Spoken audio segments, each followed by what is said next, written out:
네, 안녕하세요. 역사서에 있는 역사를 한자 한자 쓰고 한자 한자 해석하려고 노력하는 역사 프리즘 삼nin경입니다. 보시면서 구독, 좋아요 잊지 말아 주시기 바랍니다. 많은 분들이 봐주시면 더 감사하고요.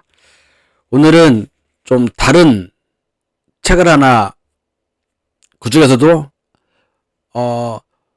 신농에 대해서 발췌를 한번 해봤습니다. 이 책은 습유기라는 책이고요. 습유기는 어떤 책이냐, 말 그대로 주울습, 전할류, 기록할기, 요거에 관한 부분에, 신농에 관한 부분에 관해서 이번에 가져왔고요. 지금 보이는 이 사진들 보이시죠? 하나는 대화정이고요. 하나는 이제 그 검들이 있는, 이게 둘 다 청동기예요. 청동 문명이 시작되면서 거푸집을 잘 해서 나온 거겠죠? 그리고 그 검들도 보면 다 문자들이 있어요. 각고물과 비슷한 문자들인데, 어쨌든 그런 문자들이 나와 있고. 자, 오늘 신농하기 전에 앞서서 먼저 그 이야기 동양신화에 나오는 페이지 뭐 보면은 이제 이것도 뭐 집에 한 권 정도씩은 다 있을 거예요. 이 정계서라는 교수가 쓴 신농에 관한 어떤 부분이 있어요. 여러분도 아마 집에 뭐 이런 책들이 있을 텐데, 제가 왜 이런 것들을 꺼냈냐 하면, 신농에 관한 부분에 관해서 좀 너무나 비현실적으로 얘기하고 있는 부분이 너무 많아서 아마 다 사마천의 사기에 의해서 그렇게 바뀌었겠죠. 하다못해 제가 산 수비기 책에 그 해설서를 써주신 분도 어떻게 보면 그 어디 중문과를 나오셨는데, 이분도 어떻게 해석을 해놓으셨는지 한번 제가 한번 읽어드릴게요. 여러분들이 한번 그걸 들으시고 나서 동양신화도 제가 다시 한번 또 한번 읽어드릴 테니까 핵심을, 그러면 어떤 부분이 좀 이상적인 부분이고 이상적이지 않은 부분인지 한번 판별해 봤으면 좋겠습니다. 왜? 다음에 해야 될 신농에 관한 부분들이 이제 달리기 때문에 여러분한테 한번 얘기해 드릴게요. 일단 수빅에 나온 부분이에요. 이 글은 소존의 아들 염제가 처음으로 인간에게 농사를 가르쳤다는, 그래서 신농시라고 한다는 사실을 뼈대로 오동통한 살을 찌운 것이다. 버섯의 이채로운 빛깔, 새싹에서 쭉 뻗어난 매끈한 줄기, 땅에서 난 연잎에 맺힌 이슬방울이 모여 이른 연못, 그곳에서는 용을 기른다. 구름에서 떨어지는 물방울을 마시면 늙지 않고 하늘보다 더 오래 산다. 뭐 등등 이런 부분들이 나오고, 좀 표현을 약간 신화적인 표현을 많이 했고요. 지금 보여지는 이 이야기 동양신화에서는 몇 가지 주제를 했어요. 하나는, 첫 번째는 황제에게 패배하고 쫓겨난 남방의 신이 되다.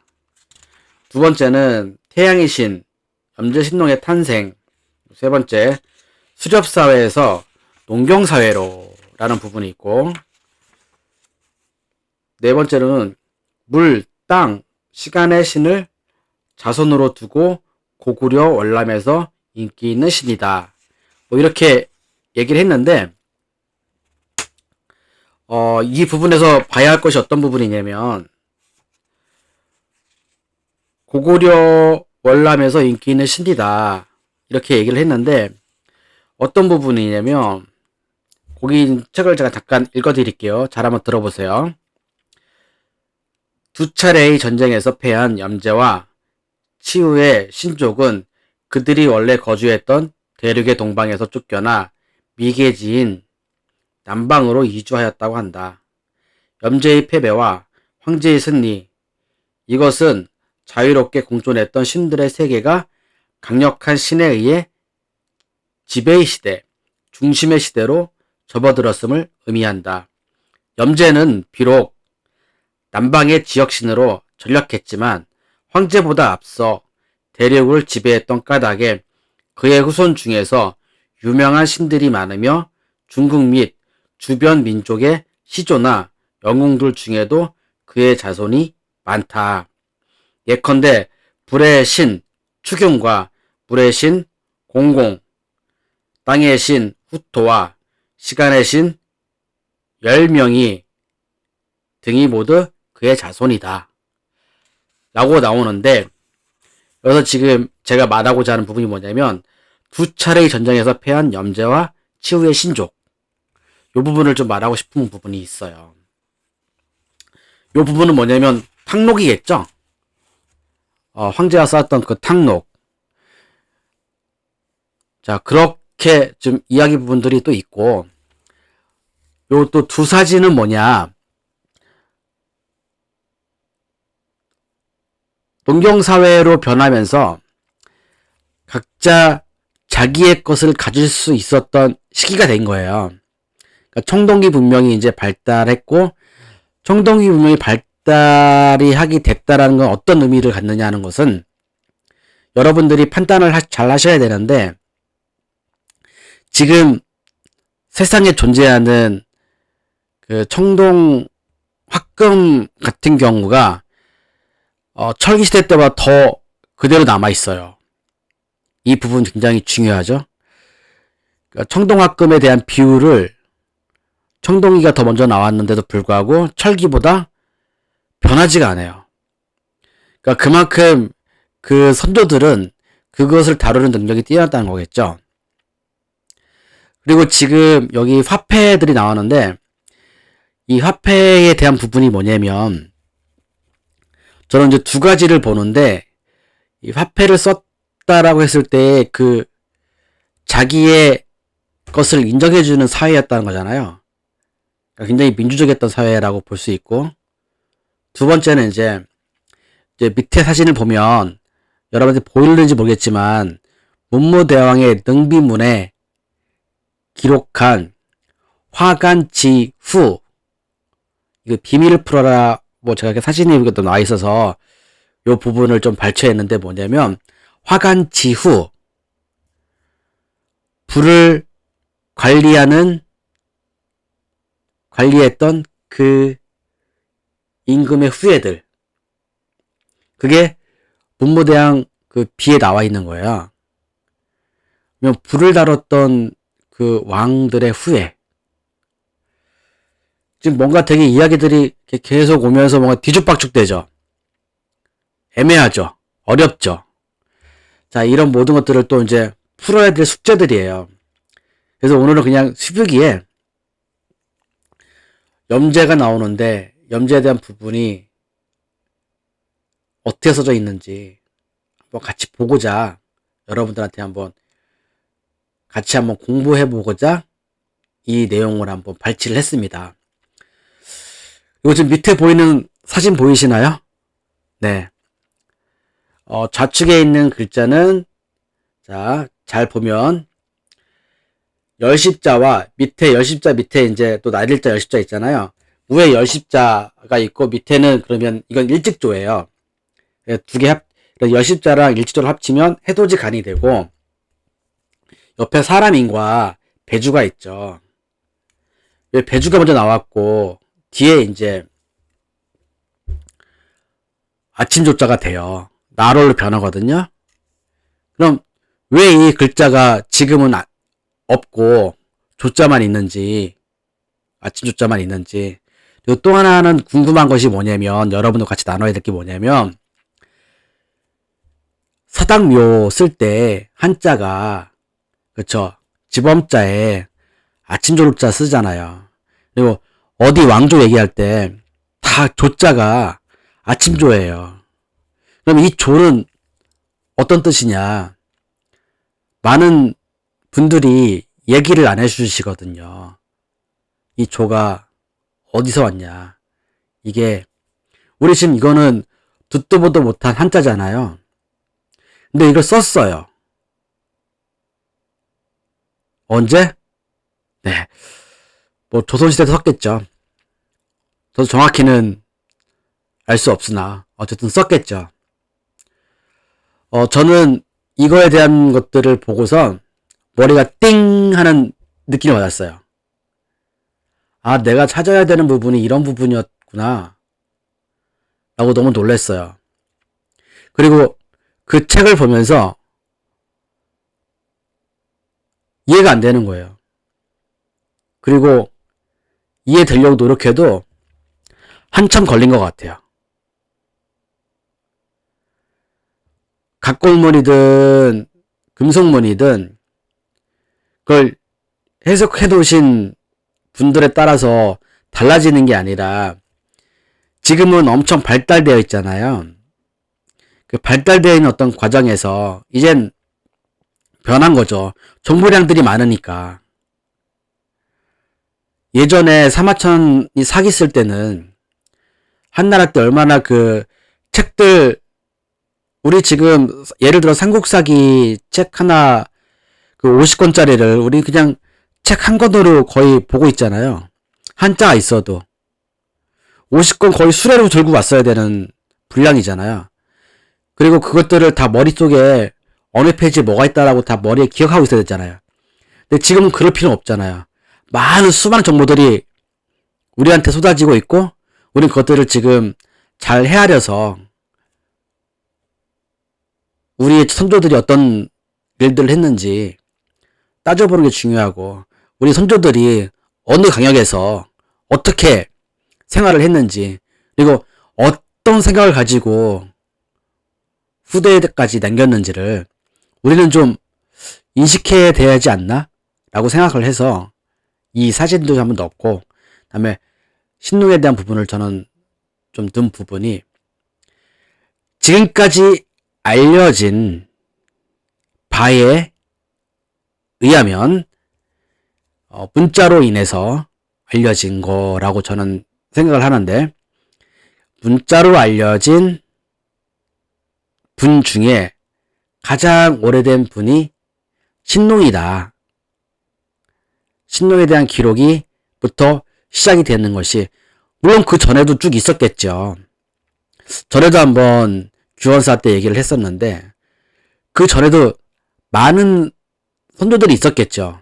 근데 문자로 나타난 진짜 우리의 선조들에 대한 기록이 이젠 금속문에 나타나 있는 부분들을 가지고 많은 정보들이 있으니까 이제 얘기하는 부분도 되어 있지 않나 싶은 생각이 들기도 하고요. 그렇다면 사마천이 쓴 사기가 많은 정보량이 없었기 때문에 틀렸다는 부분도 인정을 해야 되고 그보다 더 700년 앞선 공자도 정보가 없었기 때문에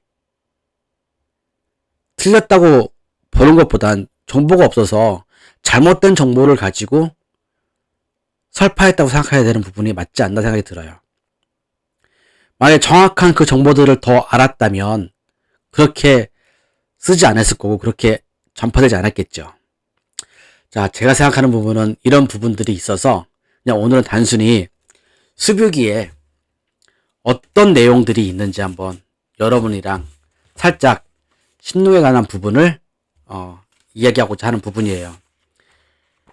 먼저 이 수뷰기를 한자를 써놓으신 분의 해설을 먼저 한번 제가 읽어드릴게요. 한번 잘 들어보세요. 그러니까 요 해석하기 전에 한번 이제 알려드리는 거예요. 잘 들어보십시오. 먼저 염제가 처음으로 사람들에게 쟁기질을 가르쳤다. 몸소 논밭에 나가서 부지런히 일했으며 곡물은 잘 자라서 풍요롭기 그지 없었다. 성덕이 감흥하여 드러나지 않는 곳이 없었다. 신비한 버섯은 그 기묘한 색감을 뽐냈고 영묘한 싹은 아름다운 줄기를 쏙 뽑아냈다.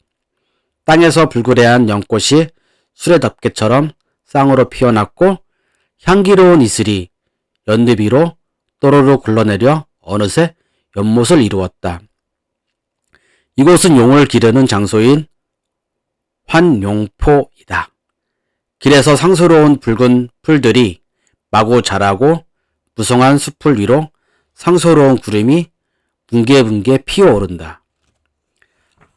하늘의 제사를 모시는 토단을 쌓아서 아침 해에게 제사를 드리고 옥섬도를 꾸며 달빛을 담아낸다. 구천의 조화로운 음악을 연주하노라니 온갖 동물들이 달려나와 춤을 추고 8가지 음색이 잘 어우러지니 나무와 돌마저 윤기가 잘잘 흐른다.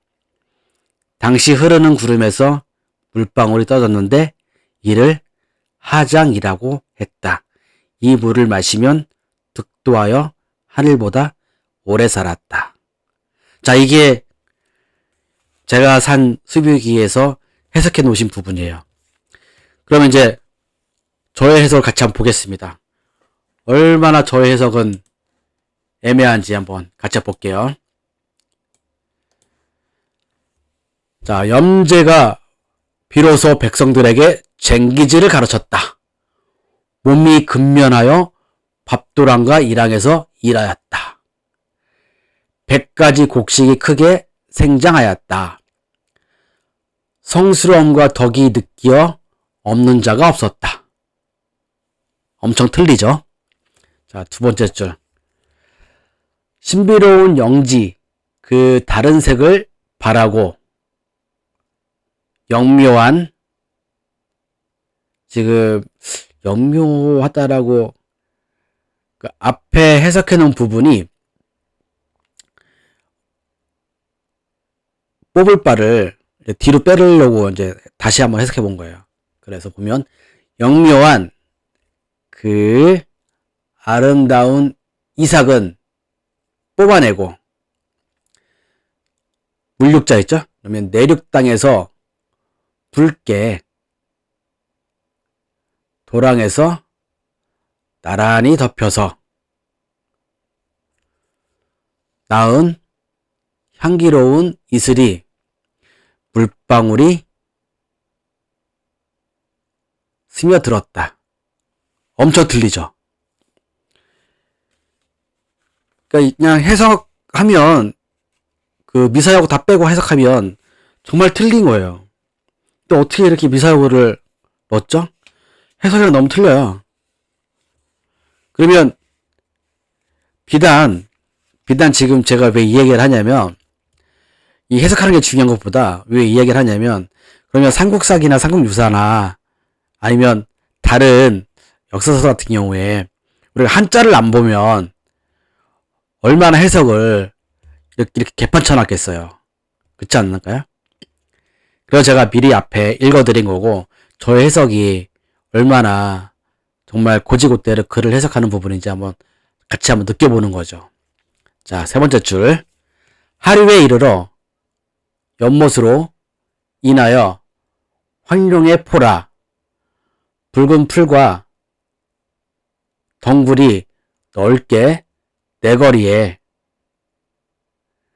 좀 경자가 성스러움이 돼야 되는 것 같아요.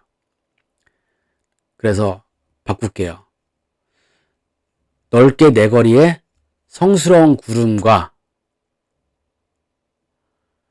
그 다음에 여기 지금 고을, 을, 요걸 숲으로 바꾸어야 될 것 같아요. 찾아보면 숲이 있어요. 그래서 성스러운 구름과 숲이 우거져 숲이 엷다. 엄청 틀려요. 그러니까 미사여 다 빼버리고 해석해도 너무 틀려. 둥근 언덕을 쌓아 아침 해에 제사드리고, 꾸민, 이제 꾸밀식이니까, 꾸밀장이니까, 꾸밀식이죠. 그래서 꾸민 아름다운 옥, 섬돌개니까 옥 섬돌을 모아 밤에 빛이 나고, 밤야자에 빛광선가 밤에 빛이 나고, 아홉 하는 에 아래여, 아홉 하늘에 아래여 즐거움으로 화하여. 여기 백전이라고, 그냥 백전이라는 거는 100가지 싸움인데, 저기는 온갖 짐승이라고 써놨단 말이에요. 백전을 거느리고 춤추니, 여기서 파름, 파름에 대한 부분, 파름이 중요해요. 그 오음이 나오고 파름이 나오는데 파름 중요해요. 파름이 화하여 이루었다. 나무 돌이 윤택. 이때도 똑같이 윤택은 그대로 윤택이라 썼나봐요. 윤택하였다. 이때 흐르는 구름의 집이, 여기 지금 물수자에 물수변에 그 려자 있는데 전에도 한자가 안 나와서 이렇게 써놨습니다. 이것을 이르러 하장. 이것을 마시면, 지금 옥복자가 한 번 마시는 약의 분량이라고 있어요. 그래서 이것을 마시면 득도하는데 후에 하늘이 노인이 된다. 그러니까 수백의 끝에는 뭐라고 나와 있었어요? 득도하여 하늘보다 오래 살았다라고 했잖아요. 얼마나 이게 한자 해석해 놓으신 것들이, 어쨌든 염제 신능에 관한 부분인데, 네, 다음에 또 좋은 내용 하겠습니다. 감사합니다.